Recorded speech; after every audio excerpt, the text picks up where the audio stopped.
Peace isn't found in silence. It's found when the rush inside finally pauses. When movement becomes memory, and the body remembers what it means to feel alive. When the need to escape fades,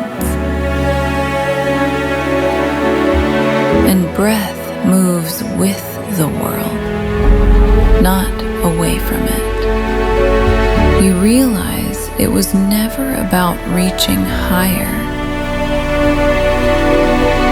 but about coming closer to balance, to self, to everything. Where connection needs no words, and even the sky mirrors your calm.